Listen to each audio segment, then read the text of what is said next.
Okay, thank you. So we're talking about Shilach HaKhan and the mitzvah of chasing away the mother bird to take an egg or a chick.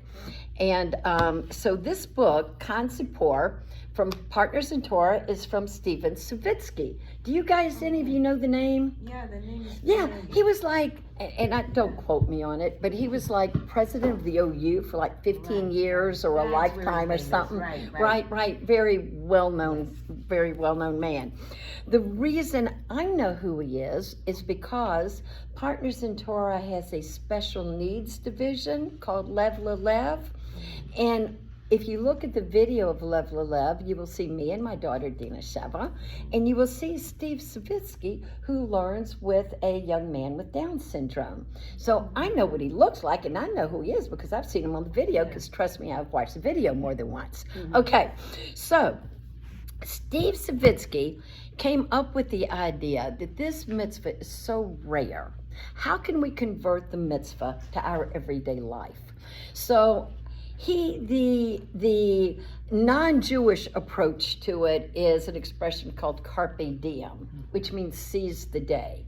I know what Carpe Diem means because I took Latin for 4 years in high school, which shows where I was and where I am, that I took Latin for 4 years in high school and couldn't read Hebrew, okay? But I know Carpe Diem. The other way I know Carpe Diem is the Coast Guard, U.S. Coast Guard, puts out a list of the 10 most common names of boats every year. And for years, gefilte fisher was on the list, and it has dropped off in the last several years. But enough people named their boats gefilte fisher, and Carpe Diem. And it's up until a couple of years ago, Carpe Diem was still really one of the top 10 names of boats in America. So it's the idea of seize the day. Steven Savitsky, and I'm going to call him Steve because it's so much easier than saying Mr. Savitsky or Steve. Okay, so I hope, forgive me if you ever watch this. Okay, so Steve says he's taken this idea of chasing the mother away to seize the moment. There's 3 conditions to his Tzipor of seizing the moment. One of them is you must chance upon it. So don't know where winning a raffle and making an appointment with the rabbi to show you that. We'll still call that qualifying because the nest wasn't necessarily going to be there, but it's one that it's you must chance upon it. Number 2 is does it cost money? Now, we're talking Yidden here. What mitzvahs do we have that doesn't cost money? Well, of course there's mitzvahs, but when you think about buying a lulav and esrog, or building a sukkah, or Pesach food, it seems like all of our mitzvahs are expensive. This is a freebie. And I think Shalach Manas is spending more than a few dollars. Right. And number 3 is it only takes a minute to do the mitzvah. This isn't something that you're committing to long, schlepped out. And number 4, it's one of the few of the 613 commandments where we are told that there is a specific reward for it, which is the happy days and long life is reward for doing the mitzvah. Okay. Another thing he says is that Hashem, Kaviyachol, is tapping you on the shoulder. So Hashem doesn't have human characteristics. So to say Hashem's tapping you on the shoulder, that's where we see something like Chaviyachol, because it's not really him tapping you on the shoulder. He doesn't have a hand. He doesn't have human figurements.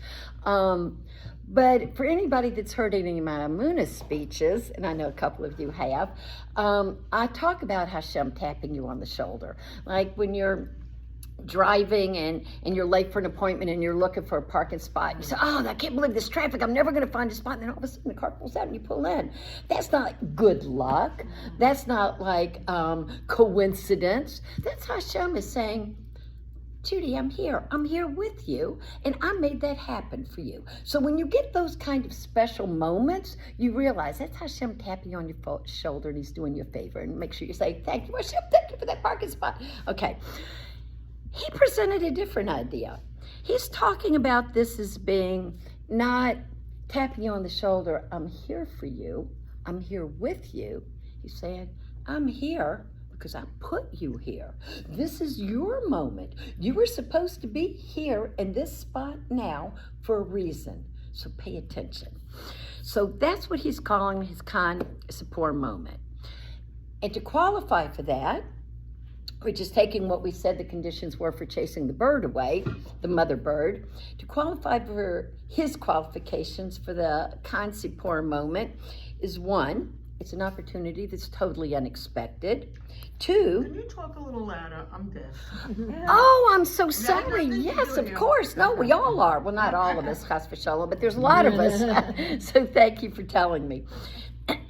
So, 1, it's totally unexpected. And number 2 is that there's nobody to consult. Like, oh, let me call my mom and see if this is okay with her. Oh, let me call the Rav and ask the Shaila. It's like, it's on the spot. You make your decision and you do it. Number 3, it's out of your comfort zone. Whether it's too expensive, too hard, you're not comfortable with it physically, environmentally, whatever the reason is, it's some way difficult for you. Number 4 is if you don't grab that moment, the moment's gone. So he says, become an observant Jew. And what he calls an observant Jew is to be on alert for God's call. Now, this book, every story was tear-jerking for one reason or another. He tells a story. I'm going to tell 2 of his stories. I'm going to tell one story about what was a successful Tzipor moment and one that wasn't.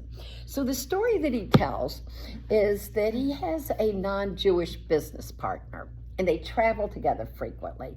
And he had been on a business trip with this man, Greg, and got home, unpacked his suitcase, said, oh, I'm so glad to be home.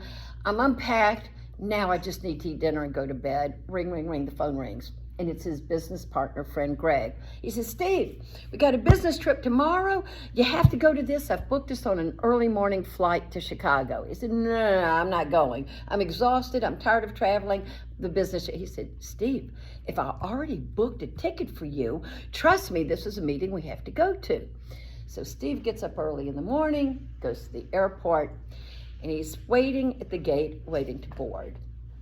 He sees a lady carrying a big garment bag at the check-in counter, and not the ticket counter, but at the gate counter, and he sees that she's talking to the lady, and the agent is, they're having this, not an altercation, but they're having a serious discussion, and then the girl turns away, and she starts crying, and she goes to sit down.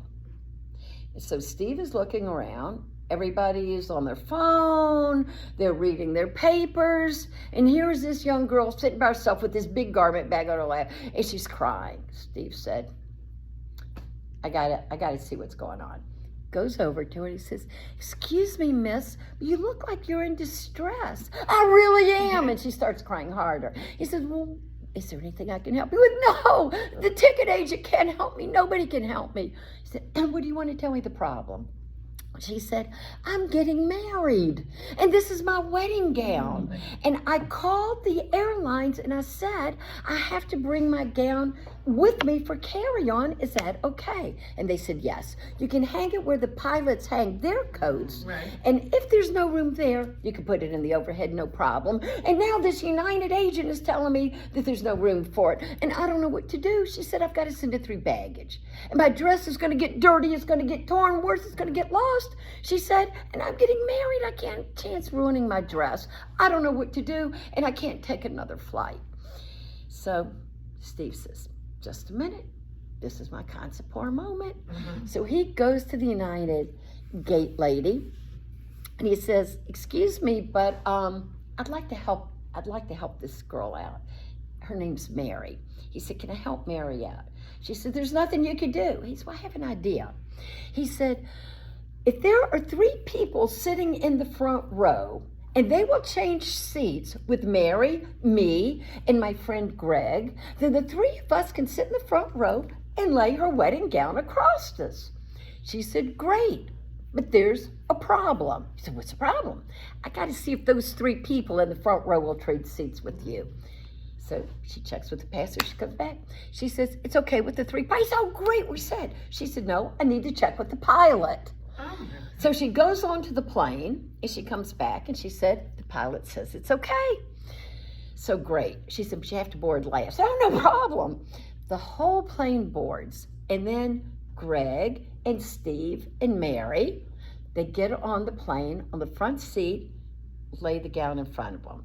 And Steve's a little annoyed because it was early morning and he needed his coffee, and how's he going to have coffee drinking over a dress? So that was his little bit of discomfort, whatever. So they were fine, and plane takes off. The pilot gets on, welcomes everybody aboard.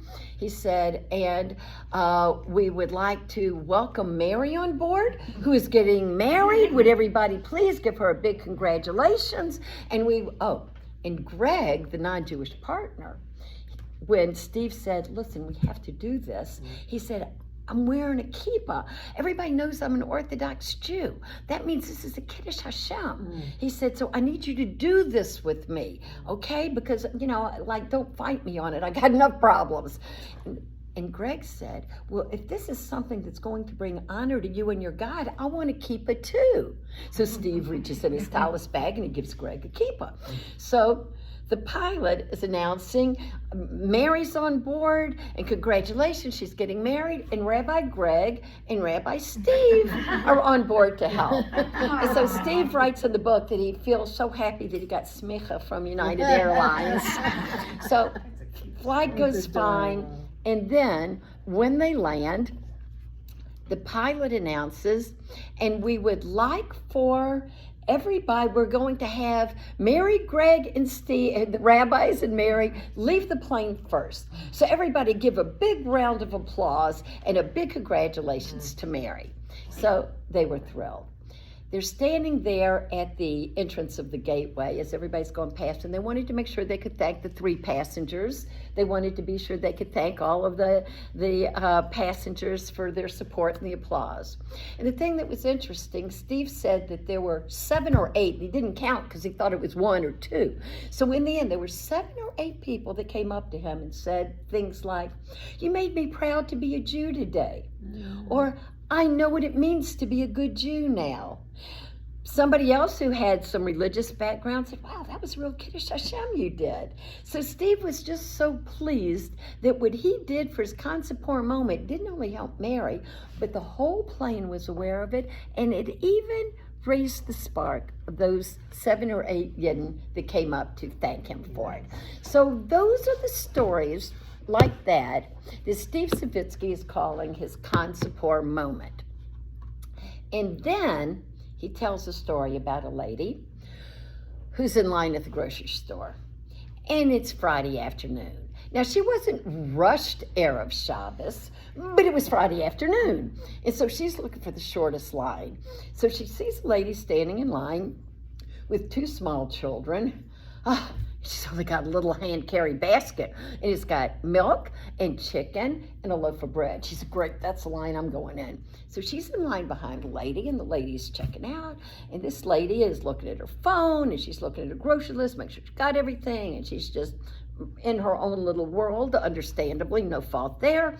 And then she sees a manager come over. She says, I thought I picked the shortest line, and now this lady's talking to the cashier, and now she's got to call the manager over. We all know how that goes, right? And so she said, I'll go back and look at some more messages.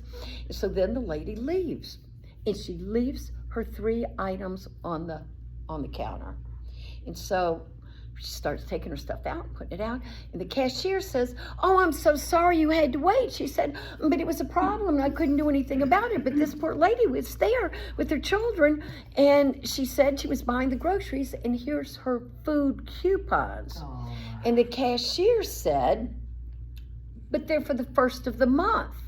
They're not good today. And the lady said, but today's the 1st, it's the beginning of the month. I waited so I could use the coupons. And the cashier said, there's 31 days in this month. They're not good until tomorrow. So she says, can you call the manager? My kids didn't eat lunch. We were waiting for me to go to the grocery store so they could have dinner. She said, can you call the manager? So the manager comes over. The manager says, I'm sorry, there's nothing I can do. And the lady leaves her milk, her chicken, her bread, takes her 2 little children, and walks out. So the lady was busy with her phone, busy scratching off her grocery list. She said, and she wrote a letter to Steve Savitsky, and she said, I've been to your classes, I know about the Tzipor moment, and I missed it. She said, for a lousy $20, this lady could have fed her family. And for me, I was so busy with my phone and my grocery list, I was not an observant Jew. I was not paying attention.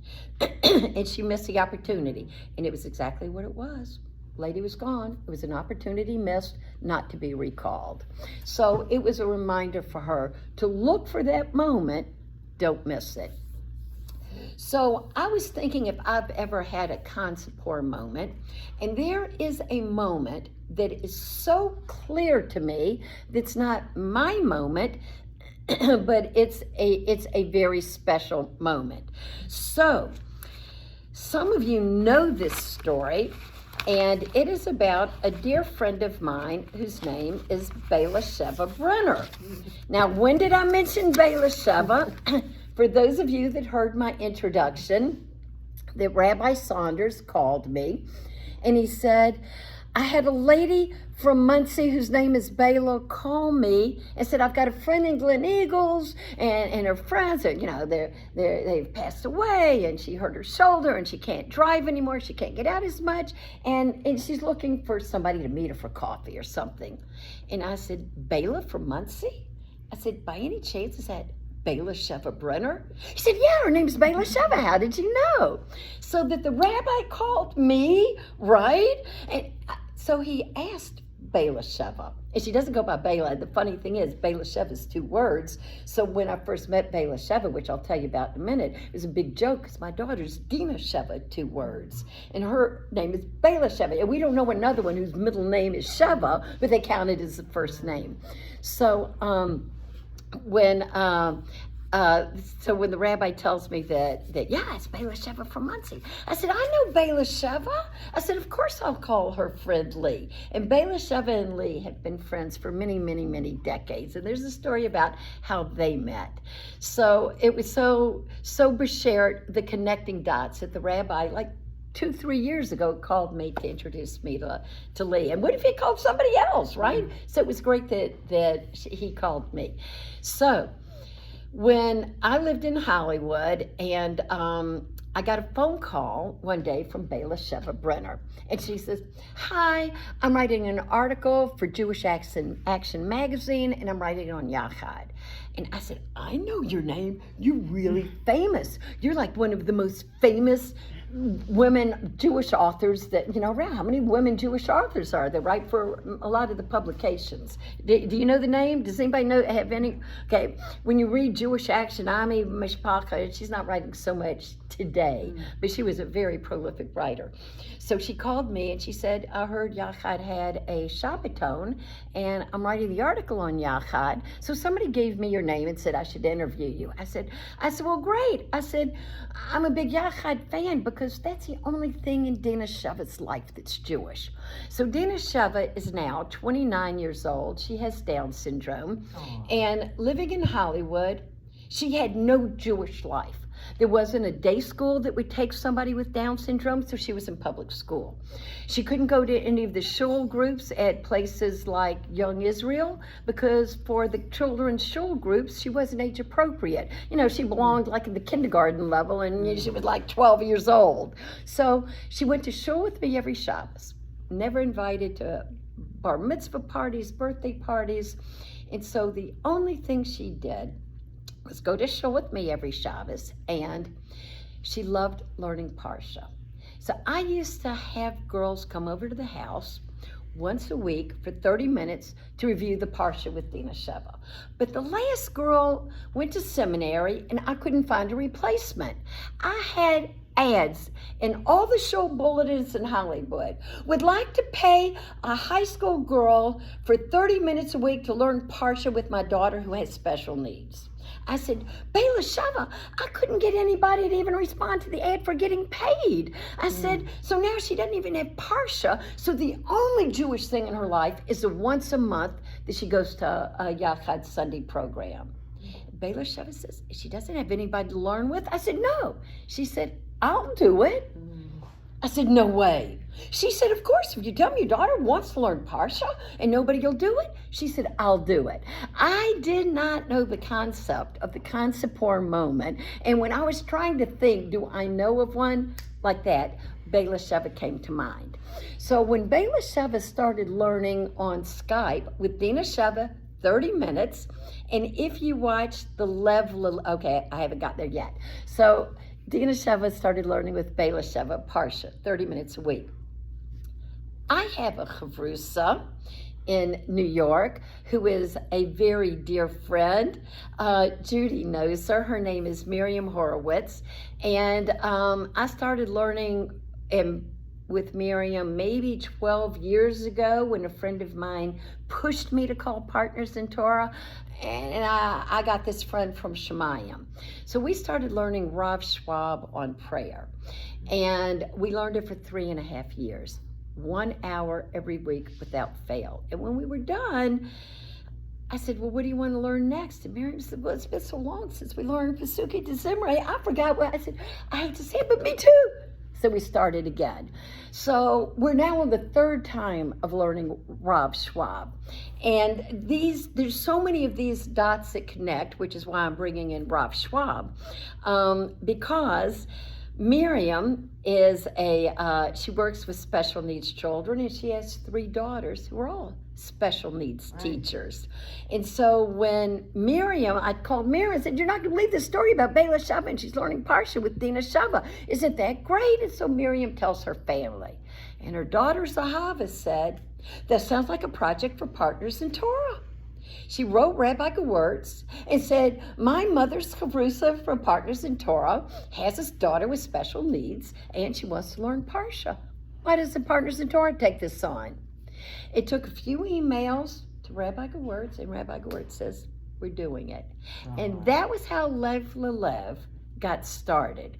So if you go to Partners in Torah and you look on one of their links, you will see Lev Lelev, and you will meet Bela Sheva, you will meet my daughter Dina Sheva, and you will see Steve Savitsky with the young man with Down syndrome that he learns with.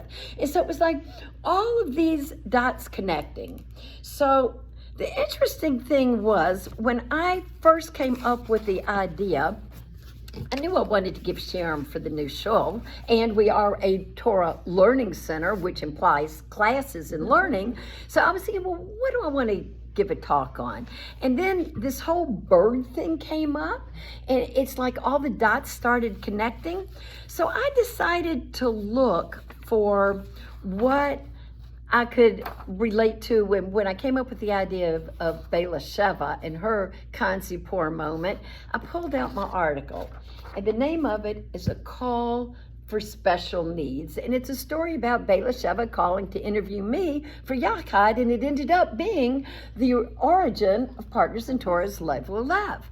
So it was maybe 6 months ago. I wrote, however long, I wrote an updated article on Lev Lelev, and I think I wrote it for Down Syndrome Amongst Us. And at that time, there were like, maybe a year ago, there were 254 children with special needs learning through Partners in Torah because of Bela Sheva. And one of the things that was interesting about it is Steve Savitsky says at the end of his book, one of his things that he uses is heed the call. I thought, that's my line. And right here at the bottom line of this article, heart to heart, heed the call. And I thought, wow, the dots just keep connecting. So like that wasn't dots enough. Once I wrote my notes and wrote for what I was going to talk about, I get an email from the Chavetz Chaim Foundation. I thought, I used to get their Lashon Hora email daily. Do any of you get it? I used to get it, and then they start over every year after they've done the Lashon Hora a day, and then when they finish the year, they start over. And so I got it for so many years. I kept getting it. I never told them, don't send it to me, because even if I don't read it, it's a reminder. Every single day, I open my computer, and it reminds me, make sure you don't speak Lashon Hora. So I kept getting that. When I got this email from Chavetz Chaim Foundation, I said, I haven't gotten a Lashon Hora email in a long time, and I didn't even notice that I haven't gotten it and don't know why. I said, so maybe they're sending it again. And I look at the title to their email right here. The family lesson a day, answering the call. I said, are you kidding me? Are you kidding me? So here's what's even more amazing. This is talking about heed the call, the lesson. And this is quoting Rav Schwab. Like, whoa, more connected dots. So to read part of it, it says, as a 20-year-old yeshiva student, Rabbi Shimon Schwab visited the Chavetz Chaim, and he requested a bracha. But before conferring his bracha, the tzaddik asked Rav Schwab whether he was a Kohen or a Levi. And we replied, I'm neither. And the Chavetz Chaim said how wonderful it would be to be a Kohen or a Levi when Mashiach comes, and the Beis HaMikdash will be rebuilt. And then he said, perhaps you've heard. This is a Chavetz Chaim speaking. Perhaps you've heard. I'm a Kohen. Tell me, why aren't you a Kohen? So Rav Schwab, puzzled by the question, we know the answer, because my father's not a Kohen, right? So we said, why's Chavetz Chaim asking me why am I not a Kohen? Like he doesn't know the answer, right? So then, when he says, because my father's not a Kohen, then the Chavetz Chaim says, and why isn't your father a Kohen? And Rav Schwab knew when he asked it a second time that there was a reason that the Chavetz Chaim was trying to make a point. And he says, I'll tell you why. Because 3,000 years ago, at the episode of the Golden Calf, your ancestors didn't come running when Moshe Rabbeinu called out, whoever's for Hashem, join me. My grandfather and everybody else who was a member of Levi, they all ran to Moshe. He said, take this lesson to heart. In every person's life, there's a moment when a call goes forth. When you hear that call, make sure you come running. And then, wow, this just all fits in so beautifully together. So that was the end, and that was what I gave in yesterday's shir. That was what I gave in yesterday's shir at Shabbos 6 o'clock. End of my talk. Today, I open up my computer and I get an email from Chabad.org daily. I get this every single day, and it's the Rambam's daily mitzvah, and I don't always read it in detail, but I glance at it. And this is today. What time did this email come in? 12:35 today. Today's mitzvah.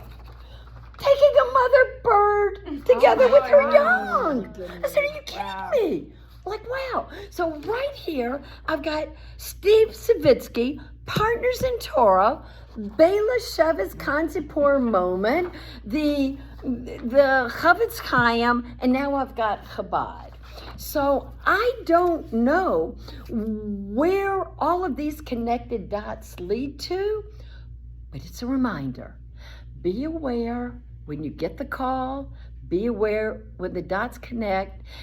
And I knew this was the purpose of my talk, for all of these stories, the dots to connect. So I'm assuming that between yesterday and today, somewhere, somebody's going to say, I remember what Judy said. This is my Tzipor moment, and I'm going to take advantage of it. And I think that's why all of my dots connected, to remind you, be an observant Jew and heed the call.